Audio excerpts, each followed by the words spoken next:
எல்லாருக்கும் வணக்கம்.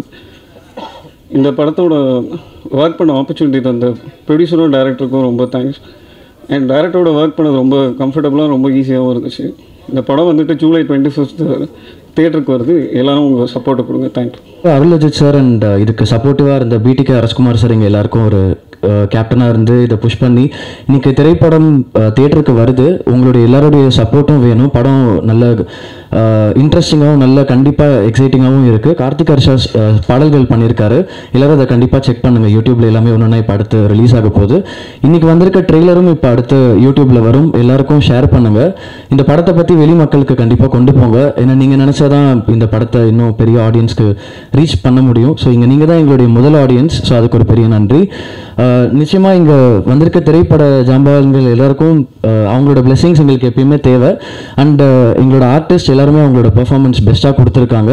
இதுக்கு மேலே உங்களோட ரிவ்யூஸ்க்காக வெயிட் பண்ணிட்டு இருக்கோம். இந்த வாய்ப்பு கொடுத்ததுக்கு ரொம்ப நன்றி. Thank you so much. அனைவருக்கும் வணக்கம். மேடையில் விற்றிருக்கும் என் குடும்பத்தாருக்கும் கீழே விற்றிருக்கும் குடும்பத்தை பாதுகாப்பவர்களுக்கும் கோடான கோடி நன்றியோடு வணக்கம். இந்த படத்தோட ட்ரெய்லரில் கடைசி ஒரு சேயிங்ஸ் வரும். போராடணும், போராடினா தான் எல்லாமே கிடைக்கும்னு. இங்கே சினிமாவில் ஒரு கதையை க்ரியேட் பண்ணுறதுக்கு போராடணும். அந்த போராட்டத்தோட அந்த கதைக்கு ஒரு ஹீரோ பிடிக்கிறதுக்கு போராடணும். அதோட அதை வெளியே கொண்டுறதுக்கு ஒரு ப்ரொடியூசர் பிடிக்கிறதுக்கு போராடணும். இதெல்லாம் போராடி ஒரு ரிலீஸ் டேட்டுக்கு ஒரு போராடணும். அதுவும் போராடி கடைசியில் தேட்டருக்கு வரும்போது எல்லா பேருமே மார்க் போட ஆரம்பிச்சிடுறாங்க. இங்கே இருக்கிற எங்கள் குடும்பத்துக்காரங்க மார்க் போடும்போது அதை நாங்கள் ரொம்ப மதிக்கிறோம். அதை ரொம்ப ரொம்ப ரொம்ப வரவேற்கிறோம். ஆனால் இன்றைக்கி தேட்டருக்குள்ளே வர்ற ஆடியன்ஸ்லேருந்து, தேட்டரில் இருக்கிற ஆப்ரேட்டர்லேருந்து, தேட்டரில் பாப்கார்ன் விற்கிற ஆள் வரையும் எல்லா பேருமே ஒரு ஃபோன் வச்சுக்கிறாங்க. அந்த ஃபோனில் மார்க் போட ஆரம்பிச்சிடுறாங்க. சத்தியமாக எல்லாருமே மார்க் போட்டாங்கன்னா யாருக்கு தான் படம் எடுக்கிறதுன்னு தெரியாமல் தான் படம் எடுத்துகிட்டு இருக்கோம் ஒரு போராட்டத்தோட. ஸோ இதுக்கு இப்போ நடப்பு தயாரிப்பாளர் சங்க தலைவர்கள்லாம் இருக்கிறாங்க. அவங்களும் ஒரு கோர்ட்டுக்கு போனாங்க. அது கோர்ட்டில் அது சாதகமாக அந்த தீர்ப்பு வரலன்னு நினைக்கிறேன். பட் இதோட நீங்கள் சோர்ந்து போகாதீங்க சார். போராட்டம் என்பது இப்போ இந்த படத்தில் மாதிரி தான். நம்ம போராடிக்கிட்டே இருக்கணும். அந்த போராட்டத்துக்கு என்றைக்காவது ஒரு நாள் ஒரு நியாயம் கிடைக்கும். போராடுங்க சார் திரும்ப. So coming to the highlight point. இப்போது டைரக்டர் அஜித் இத்தனை போராட்டத்துக்கு அப்புறம் தான் இந்த ஸ்டேஜில் உட்காந்துருக்காரு. ஸோ ஒரு கைதட்டலாம் இருக்குது. ஏன்னா ஒரு முதல் படம், அதை முதல் காதல், முதல் முத்தம் மறக்க முடியாது. அதே மாதிரி ஒரு முதல் படம், முதல் மேடை. அவர் எந்த மனநிலையில் உட்காந்துருப்பார், என் பக்கத்தில் உட்காந்துருக்கும் போது எந்த மனநிலையில் இருந்தாருன்றது எனக்கு தெரியும். எக்ஸாம் எழுதிட்டு 12th எக்ஸாம் எழுதிட்டு பாஸாக ஃபெயிலாக கன்ஃபார்மாக பாஸ் தான். அது டிஸ்டிங்ஷனில் வந்துருமா? ப்ரொடியூசர் சொல்லிட்டார் ஈஸியாக, எனக்கு எதை பற்றியும் கவலை இல்லை, நான் உட்காந்துருக்கேன் அப்படின்ட்டாரு. ஆனால் ஒரு இயக்குனரால் அப்படி உட்கார முடியாது சார், கன்ஃபார்மாக. அந்த இயக்குனருக்கு என் மனமார்ந்த வாழ்த்துக்கள். அண்ட் தென் இன்னொன்று, இன்றைக்கி பெரிய படம் சின்ன படம் அப்படின்றது மக்கள் முடிவு பண்ணுறாங்க. கீழே உட்காந்துருக்கிற நமது மதிப்புக்குரிய பத்திரிகையாளர்கள் முடிவு பண்ணுறாங்க. ஏன்னா இன்றைக்கி ஒரு தேட்டருக்காரனா நான் க்ளீனாக ரொம்ப ஹாப்பியாகவே சொல்லுவேன், content wins. Only content wins. எவ்வளோ பெரிய படம் வந்தாலும் ஒரு சின்ன படம் வந்துச்சுன்னா அது இன்றைக்கி 75 கோடி ரூபாய் கலெக்ட் பண்ணுது அப்படின்னா only due to content. So ஒரு படம் பண்ணுறதுக்கு அந்த கண்டென்ட்டுக்கு உண்டான ரிசர்ச்சு, அந்த ரிசர்ச்சுக்கு உண்டான ஒரு நியாயமான ஒரு உழைப்பு இருந்தாலே இன்றைக்கி மக்கள் பக்காவாக ஆதரிக்கிறாங்க. கடைசியாக வந்த மார்கன் படம் முனக்கண்டு நமக்கு ஒரு மிகப்பெரிய ஒரு சப்போர்ட். டிஎன்ஏ, மார்கன் எல்லா படமுமே ஒரு த்ரில்லரில் ஒரு நியாயமான ஒரு கதையை நீ சொல்லு, என்னை 2.5 hours எங்கேஜிங்காக வை. ஏன்னா இன்றைக்கி ஆடியன்ஸ் படம் பண்ணுற இயக்குநர்களை விட ஃபோட்டல் மைண்டடு. நீ ஃபஸ்ட்டு சீன் ஆரம்பிக்கும் போதே 13வது ஃபஸ்ட்டு ரீல் ஆரம்பிக்கும் போதே 13வது ரீல் தாண்டா வரப்போகுதுன்றது அவங்களுக்கு தெரிஞ்சிருது. ஸோ இன்றைக்கி படம் பார்க்குற ஆடியன்ஸை டேக் இட் ஃபார் கிராண்டடாக எந்த டைரக்டர் நினைக்கிறாரோ அவர் வீட்டுக்கு போயிடலாம். எந்த டைரக்டர் ஆடியன்ஸோட ஒவ்வொரு விஷயத்தையும் அவங்க அறிவாளி, அவங்களுக்கு மேலே நம்ம அறிவாளியாக இருக்கணும்னு நினச்சி ரிசர்ச் பண்ணுறாங்களோ அந்த படங்கள் 200% வின் ஆகும், வின் ஆகியே தீரும். இப்போ இந்த படத்தோட ட்ரெய்லர் பார்க்கும்போதும் எட்ஜ் ஆஃப் த சீட் த்ரில்லராக இருக்குது. ஸோ இந்த த்ரில்லர் மீனிங்ஃபுல் த்ரில்லராக இருக்கும் பட்சத்தில் 200% இந்த படம் கன்ஃபார்மாக சக்ஸஸ் ஆகும். அஜித்தோட நல்ல மனசுக்கு ஆகணும். இன்னொரு விஷயம், அஜித் எனக்கு ஃபேமிலி மாதிரி. ஏன்னா எங்கள் அக்காவோட படித்தவர். ஸோ என்னோட ஃபேமிலிக்குள்ளே இருக்கிற ஒருத்தர் மாதிரி தான். அவர் படம் ஜெயிச்சிச்சுன்னா நான் ஜெயிச்ச மாதிரி ரொம்ப சந்தோஷப்படுவேன். ப்ரொடியூசர் சொல்லிட்டாரு, பிரச்சனையே இல்லை, அவர் ஜாலியாக இருக்கிறாரு, அவர் என்ன எந்த பரீட்சையும் எழுதலை. பட் இருந்தாலும் அவர் மனசுக்குள்ளே ஒரே ஒரு விஷயம் இருக்கும். படம் ரிலீஸ் ஆகும்போது டிசிஆர்னு ஒன்று வரும். அதான் சார் உங்களோட எக்ஸாம் பேப்பர். அந்த பேப்பரில் நீங்கள் பாஸ் ஆகணும்னு மனதார நான் வாழ்த்துறேன் sir. And then music director 2 பேர், பேக்ரவுண்ட் ஒருத்தவங்க பண்ணியிருக்காங்க, சாங்ஸ் ஒருத்தவங்க பண்ணியிருக்காங்க. இன்னும் சாங் கேட்கல. So I wish you good success brother. ஹரியை பற்றி சொல்ல வேண்டிய அவசியம் கிடையாது. ஆல்ரெடி காலங்களில் வசந்தம் சாங்ஸே எனக்கு ரொம்ப பிடிச்சிருந்துச்சு. ரொம்ப நான் சொல்லிக்கிட்டே இருப்பேன். சார்ட் பஸ்டர்ஸ்லேயே ரொம்ப நல்லா வந்த கதைகள். இப்போ தெலுங்கில் அவர் பெரிய பெரிய படங்கள் வந்ததுனால அவரோட கால் ஷீட்லாம் தெலுங்கில் கொடுத்துருக்காரு. அப்போ தான் நான் சொன்னேன், இங்கேயும் கொஞ்சம் கால் ஷீட்ஸ்லாம் கொடுங்கம்மா, கால் ஷீட் கை ஷீட்லாம் கொடுங்கம்மான்னு இருக்கேன். ஸோ பண்ணுறேன்னு சொல்லியிருக்காரு. அவருக்கும் எனது வாழ்த்துக்கள். Camera work and editor Ashwin, already editor Ashwin கூட நானும் 2 படம் நான் நடித்த படத்தை எடிட் பண்ணியிருக்காரு. இந்த படமும் ட்ரெய்லர் ரொம்ப என்கேஜிங்காக இருந்துச்சு. ஸோ அவருக்கும் என் வாழ்த்துக்கள். Prajan, so I am expecting lot from you brother. நீ வரும்போது நான் இன்னும் ஒரு ரீச் ஆவீங்கன்னு எதிர்பார்த்துட்டு இருந்தேன்.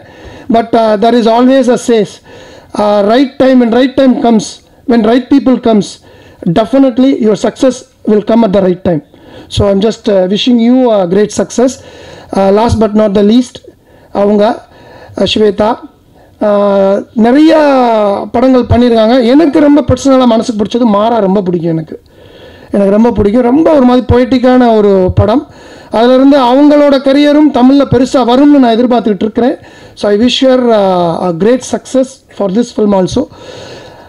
ஸோ என்டையராக எல்லா பேரையும் நான் சொல்லிட்டேன்னு நினைக்கிறேன். தயவு செய்து திரும்பவும் இந்த மாதிரி படங்கள், சின்ன படங்கள் பெரிய படங்கள்ன்றது கிடையாது. படத்தோட தரமும் படத்தோட நியாயமான அந்த சக்ஸஸும் உங்கள் கையில் தான் இருக்குது. இன்றைக்கி இங்கே இருக்கிற என் பத்திரிகையாளர்களுக்கும் மீடியா நண்பர்களுக்கும் யூடியூப் நண்பர்களுக்கும் ஒரே ஒரு விஷயந்தான் நான் கால் தொட்டு கேட்டுக்கிறேன். ஏன்னா இன்றைக்கி ஜுராசிக் வேர்ல்டு ஓடுற ஐநாக்ஸில் 5th ஸ்க்ரீனில் தான் எங்களோட கைலன் படமும் ரிலீஸ் ஆகும். ஸோ 10,000 கோடி 15,000 கோடி போட்டு எடுக்கிற ஒரு படத்துக்கும் 2 கோடி போட்டு எடுக்கிற படத்துக்கும் lot of differences are there. அது நான் சொல்ல வேண்டியதில்லை, அது உங்களுக்கே தெரியும். ஆனால் இன்றைக்கி பாதி பேர் கம்பேரிசனில் தான் படம் பார்க்குறாங்க. இப்போ எனக்கு ஒரு விஷயம் புரிய மாட்டேது. 5 யூடியூபர்ஸ் கதை ஒரு கிரிட்டிக் பண்ணுறாங்க. 5 பேரில் 5 பேருமே அவங்கவுங்க இதில் ஒருத்தர் மியூசிக் நல்லா இருக்குன்றாரு, ஒருத்தர் மியூசிக் நல்லா இல்லைன்றாரு, ஒருத்தர் இந்த ஃபர்ஸ்ட் ஹாஃப் நல்லா இருக்குன்றாரு, செகண்ட் ஹாஃப் நல்லா இல்லைன்றாரு, இன்னொருத்தர் ஃபர்ஸ்ட் ஹாஃப் சூப்பராக இருக்குது, செகண்ட் ஹாஃப் நல்லா இல்லைன்றாரு. இப்போ உங்கள் 5 பேர்த்துக்குள்ளேயே ஒரு ஒற்றுமை இல்லாமல் ஒரு விஷயங்கள் நீங்கள் சொல்கிறீங்கன்னா அப்போ ஒரு 1000 பேர் உட்காந்துருக்க ஆடியன்ஸ் அவங்க ஒரு ப்ரீ நோஷனோட தேட்டருக்குள்ளே வரக்கூடாது. தயவு செய்து அதை மட்டும் மனசில் வைங்க. இங்கே ஒவ்வொரு படமும் செத்து சுண்ணாம்பாய் தான் எடுத்துகிட்டு இருக்காங்க. ஒரு ப்ரொடியூசரும் இயக்குனரும் கிட்டத்தட்ட ஓப்பனாகவே நான் சொல்கிறேன், 3 வருஷமாக 3 படம் சைன் பண்ணிவிட்டு 3 படம் சைன் பண்ணி அட்வான்ஸ் வாங்கிட்டு சக்ஸஸ் ஆன இயக்குனர்களும் சரி, ஃப்ளாப் கொடுத்த இயக்குனர்களும் சரி, படம் பண்ண முடியாமல் தான் இருந்துகிட்ருக்காங்க இன்றைக்கி இருக்கிற காலகட்டத்தில். ஏன்னா ஒரு படத்தோட தலையெழுத்தா ஓடிடி நிறுவனம் என்றைக்கு முடிவு பண்ண ஆரம்பித்தாங்களோ அன்றைக்கே இங்கே ப்ரொடியூசர்ஸ், இயக்குனர்கள் எல்லா பேரோட மாரல் அந்த ஸ்ட்ரென்த்துன்றது உடையுது. ஸோ இன்றைக்கும் நான் ப்ரே பண்ணுற கடவுள் இந்த சினிமாவுக்கு ஏதாவது ஒரு மிகப்பெரிய சக்தியை கொண்டு வந்து தயவு செய்து ஒரு சினிமாவோட படம், ஒரு சினிமாவோட சக்ஸஸ், ஒரு சினிமா படம்ன்றது இயக்குனர்கள் கையிலையும் தயாரிப்பாளர்கள் கையிலையும் தான் இருக்கணும் அப்படின்னு நான் ரொம்ப ரொம்ப ரொம்ப மன்றாடி கேட்டுக்கிறேன். உங்களோட பாதம் தொட்டு கேட்டுக்கிறேன். ஒரு கிரிட்டிக்கும் ஒரு படம் கிரிட்டிக் பண்ணுறதுக்கு முன்னாடி அந்த படத்தோட பட்ஜெட் என்ன, அந்த படத்தோட மேக்கிங் என்ன, அந்த படத்தோட விஷயங்கள் என்ன அப்படின்னு கருத்து பண்ணி உங்களோட கருத்தை சொல்லுங்கள். கம்பேரிசன் பண்ணி தயவு செய்து கிரிட்டிக்ஸ் பண்ண வேண்டாம். ஏன்னா சினிமா கொஞ்சம் குத்துயிரும் குலையுமா இருக்குது. அதை வாழ வைக்க வேண்டிய கடமை எங்களை விட உங்கள் கையில் தான் இருக்குது, உங்களுக்கு தான் இருக்குது. அதை நான் ஞாபகப்படுத்த வேண்டிய அவசியம் கிடையாது, அது உங்களுக்கே தெரியும். சில பேர் செய்கிற தப்புனால இன்றைக்கி ரொம்ப ரொம்ப ரொம்ப கஷ்டத்தில் சினிமா இருக்குது. அந்த சில பேர் கையில் இருந்து தயவு செய்து சினிமாவை காப்பாற்றுங்க, அது எல்லாம் உங்கள் கையில் இருக்குது. ஸோ இது என்னோட இயக்குனராக தாழ்மையான வேண்டுகோளுங்க. இந்த டீம் மிகப்பெரிய சக்ஸஸ் கொடுக்கணும். அந்த சக்ஸஸில் பார்ட் அண்ட் பார்சல் ஆஃப் நானும் இருக்கணும்னு எல்லாம் இறைவனை வேண்டிக்கிறேன். நன்றி, வணக்கம். ப்ரெஸ் மீடியா எல்லாருக்கும் வணக்கம். இந்த படத்தில் சான்ஸ் கொடுத்த டைரக்டர் அஜித் சார் ஒரு நன்றி சொல்லணும். ப்ரொடியூசர் சார், இது சார் சொன்ன மாதிரி செட்டுக்கு ஒரே நாள் தான் வந்தார், அதுக்கப்புறம் எந்த கேள்வி கேட்டதில்லை. ஸோ கம்ஃபர்டபுளாக மொத்த ஷூட்டும் முடித்தோம். கொஞ்சம் கஷ்டமான ஷூட்டு தான், பட் ஸ்டில் கம்ப்ளீட் பண்ணி ஒரு நல்ல பேக்கேஜாக கொடுத்துருக்கோன்னு நினைக்கிறேன். சார் கண்டிப்பாக சந்தோஷப்படுத்துவோம். So thank you. 25th படம் ரிலீஸ் ஆகுது, கண்டிப்பாக எல்லோரும் என்ஜாய் பண்ணுவீங்க. நன்றி. ரோடு இருந்தால் எவ்வளவு தூரம் ஆச்சரியப்படுவார்களோ, பாராட்டுவார்களோ, மகிழ்ச்சி அடைவார்களோ அந்த அளவில் என்னுடைய வளர்ச்சியை பார்த்து எல்லா துறைகளிலும் மகிழ்ச்சி அடைந்து கொண்டிருக்கிற அருமைக்குரிய அண்ணன் திரைப்பட தயாரிப்பாளர் அண்ணன் கே ராஜன் அவர்களே, அன்பு சகோதரர் தனஜயன் அவர்களே, அன்பிற்குரிய கௌரவ் நாராயணன் அவர்களே, இயக்குனர் கௌரவ் நாராயணன் அவர்களே, எல்லாவற்றுக்கும் மேலாக இந்த திரைப்படத்தை இரவு பகல் பாராது உழைத்து அண்ணன் கே ராஜன் என்கிட்ட கேட்டாங்க, இதனை கிரைம் ஸ்டோரியா இல்லை ஃபேமிலி ஸ்டோரியான்னு கேட்டாங்க. உண்மையை சொல்ல வந்தேன், எனக்கு என்னன்னே தெரியாது அப்படின்னு. என்ன இப்படி சொல்கிற, நீ தயாரிப்பாளர் இருந்துட்டு அப்படின்னாங்க. இல்லை, நான் அஜித் மேலே உள்ள கான்ஃபிடென்ட்டு அந்த ஏரியாவுக்குள்ளே நான் போகவே இல்லை. ஹீரோயின் சுவேதா இருக்காங்க, ஷூட்டிங் கூட நான் போனதே கிடையாது. ஏதோ ஒரு நாள் அக்கேஷனாக ஒரு நாள் வற்புறுத்தி கூப்பிட்டாருன்னு ஒரு நாள் போனேன். மற்றபடி அந்த என்ட்ரிக்கு அதுக்குள்ளே என்ட்ரி ஆகலைன்னா, ஏன்னா இதனால் இவன் முடிக்க மெண்டாராயிருந்து அதனை அவன்கண் விடல் என்ற வள்ளுவன் வாக்கிற்கு இணங்க அஜித் என்கிற ஒரு அப்பலுக்கு பெற்ற ஒரு இளைஞன், எனது அன்பு தம்பி, கண்டிப்பாக இந்த திரைப்படத்தை நான் யோசிப்பதை விட, நான் சிந்திப்பதை விட மிக சிறந்த ஒரு திரைக்காவியமாக கொண்டு வர வேண்டும் என்று அவருடைய உழைப்பை நான் ஒவ்வொரு நாளும் பார்த்திருக்கிறேன். ஆகவே அதில் போய் உள்ள நுழையணும், என்னன்னு பார்க்கணும், கேட்கணுங்கிற நிலைப்பாடெல்லாம் எனக்கு இல்லை. உங்களோட சேர்ந்து நானும் ட்ரெய்லர் பார்த்தேன். இயக்குனர் அவர்கள் ஒரு 5 நிமிடம் தாமதமாக வந்துட்டாங்க. அவங்க வந்தவரை தான் அந்த ட்ரெய்லரை ஓப்பன் பண்ணுறதா இருந்தோம், வெயிட் பண்ணிகிட்டே இருந்தோம். அப்புறம் எல்லாருமே காலையிலேருந்து 9:30 மணிலேருந்து 9:15 வந்துட்டதுனால அவர் நிற்கலனால அவங்கெல்லாம் அதுக்கப்புறம் அவரை கட்டுப்படுத்த முடியல அவர்னால. சரி, இயக்குனர் சார்கிட்ட நம்ம சொல்லிக்குவோம், சாருக்கு அனுப்பிச்சி விட்ருவோம், சார் காரில் வரும்போதே பார்த்துட்டு வந்துடுவாங்க அப்படின்னு சொல்லி அவர்கிட்ட அனுமதி வாங்கிட்டு தான் அந்த ட்ரெய்லரை அவர் நிகில் சார் வந்து வெளியிடலான்னு சொன்னாங்க. அந்த அடிப்படையில் ஒரு மகிழ்வான தருணத்தில் இந்த திரைப்படத்தினுடைய நாயகி ரொம்ப தங்கமான ஒரு சகோதரி, அவங்க ஒவ்வொரு முறையும் ரொம்ப ஒபீனியண்டாக, அப்போல்லாம் ஒரு சினிமா துறையில் பார்க்குறதெல்லாம் கடினமான ஒன்று.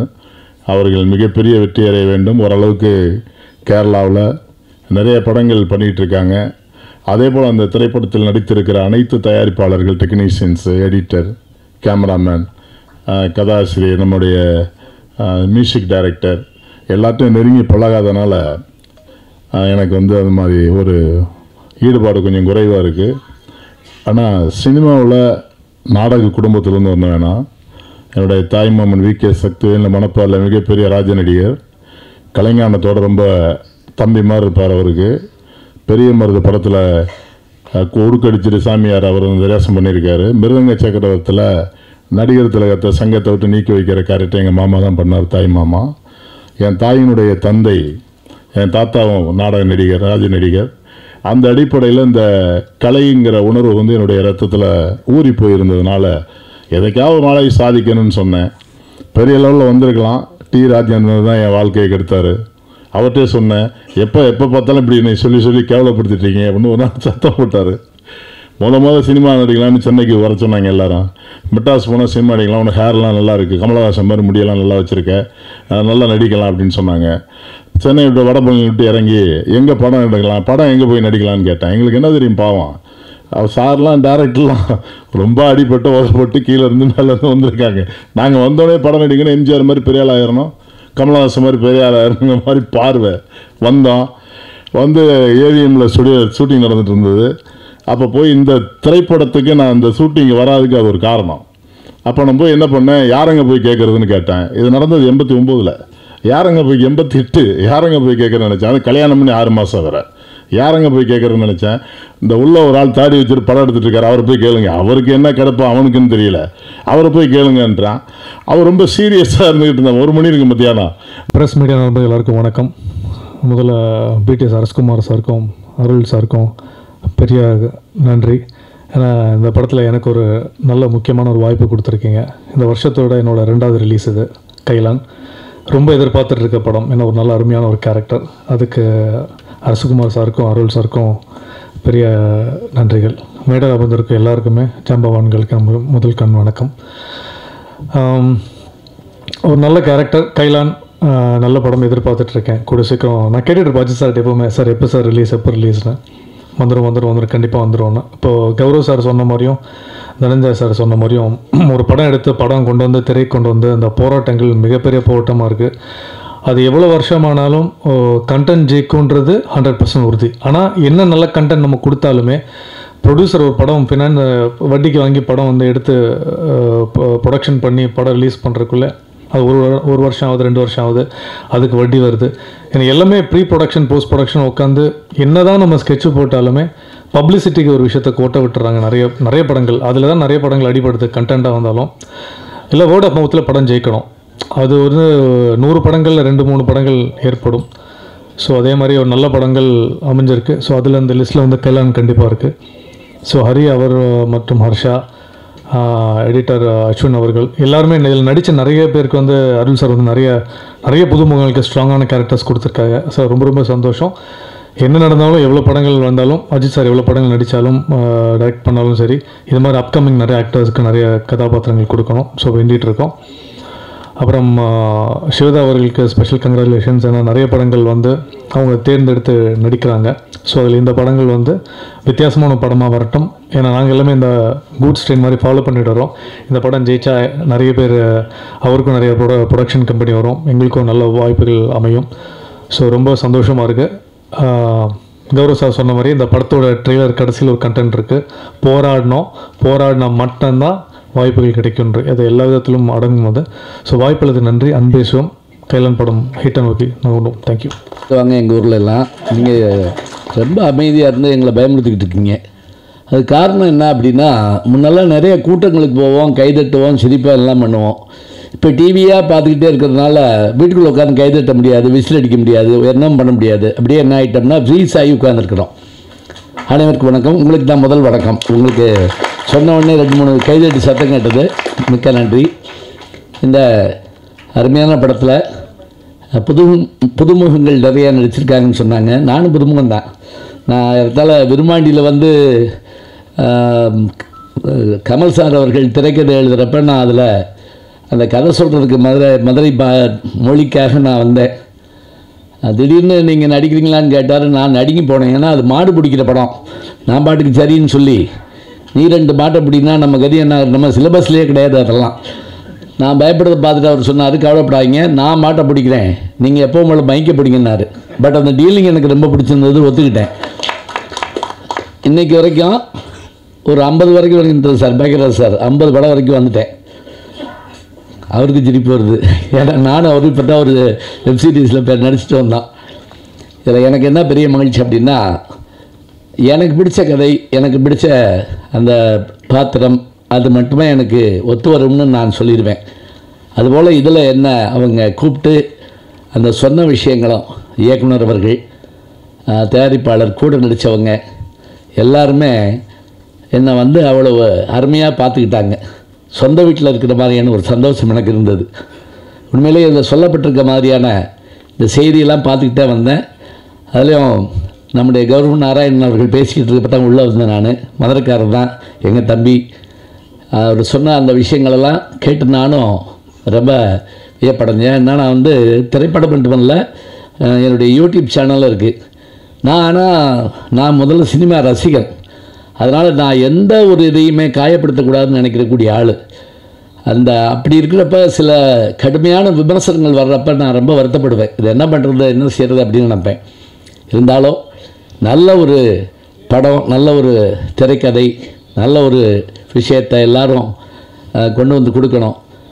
அதை எல்லாரும் எதிர்பார்த்துக்கிட்டு இருக்கோம்.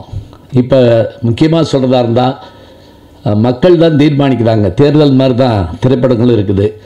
அதனால் இந்த படம் இதில் சொல்லப்பட்டிருக்க இந்த முன்கதை சுருக்கம் மாதிரி கொடுத்துருக்குறாங்க.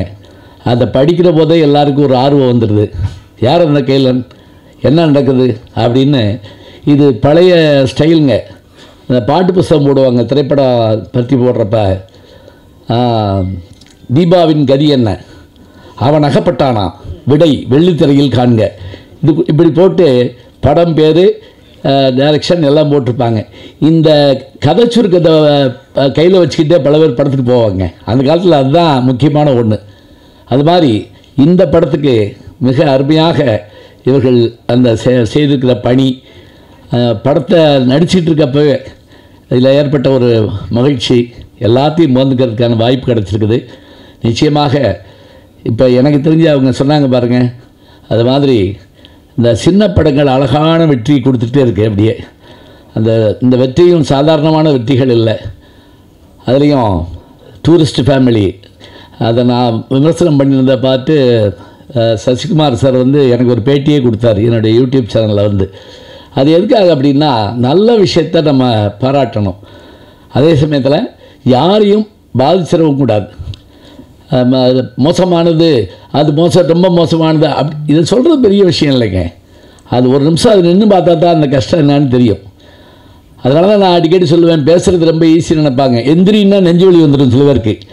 இல்லைன்னா வெறும் ஃபோன் எடுத்து வச்சு அப்படின்னு கிளம்பி போயிட்டு இருப்பாங்க. அந்த கஷ்டம் அது இதுக்கு தான். இப்போ இந்த போடியமே எதுக்குன்னா நடுக்கம் வெளியே தெரியாமல் இருக்க தான் பிடிச்சிக்கிட்டு நிற்கிறான் அப்படியே. அதெல்லாம் நமக்கு தெரியும். அதுபோல் திரைப்படத்துலேயும் அவங்க நடிக்கிறதுக்கும் எடுக்கிறதுக்கும் எத்தனை கஷ்டங்களை பட்டிருப்பாங்க. இதெல்லாம் நம்ம பார்க்குறோம். எல்லாத்தையும் தாண்டி ஒரு படம் ரிலீஸ் ஆகிறதும், அந்த படம் வெற்றி அடைகிறதும், அதில் யாரும் கெட்ட படம் எடுக்கிறது இல்லைங்க. இந்த படம் ஓடவே கூட அப்படி யாரும் எடுக்க மாட்டாங்க. ஓடணும் தான் எடுக்கிறாங்க. அது என்னமோ சில நேரங்களில் சூழல் அப்படிலாம் இருக்கலாம். இருந்தாலும் நம்ம வெற்றியை நோக்கி நகருவோம். வெற்றிக்கான முயற்சி எல்லாமே செஞ்சிட்டோம். இந்த சில பேர் சொல்கிறாங்கள, நல்லா தான் எழுதியிருக்கேன், ஒன்றும் கவலை இல்லை அப்படிம்பாங்க. அதே மாதிரி நல்லா உழைச்சிருக்கோம், அதுக்கான வெற்றி நமக்கு கட்டாயம் கிடைக்கும். அந்த விடையை நீங்கள் தான் தரப்போகிறீர்கள். நன்றி, வணக்கம். எல்லோருக்கும் வணக்கம். இந்த பிரபஞ்சத்துக்கும் என்னோடய தாய் தந்தைக்கும் முதல் வணக்கத்தை தெரிவிச்சுட்டு, பிடிகே அரசகுமார் சாருக்கு என்னோடய நன்றிகள், மனமார்ந்த நன்றிகள். அப்புறம் டைரக்டர் திரு அருள் அஜித் அவர்களுக்கு என்னை நம்பி இந்த ப்ராஜெக்டை கொடுத்ததுக்கு ரொம்ப ரொம்ப தேங்க்ஸ். ஸ்ரீ குருபியோ நமஹா. அனைவருக்கும் வணக்கம்.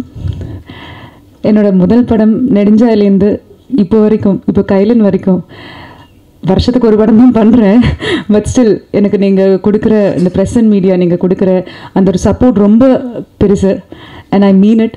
ஸோ இந்த படத்துக்கும், இந்த கைலன் திரைப்படத்துக்கும், எங்களோட காஸ்ட்டுக்கும், இந்த க்ரூக்கும், இந்த ஒரு படத்துக்கும் உங்களோட எல்லாரோடையும் சப்போர்ட் இருக்கும்னு அந்த ஒரு நம்பிக்கையோட தான் இப்போ நான் இந்த மேடையில் நின்றுட்டுருக்கேன்.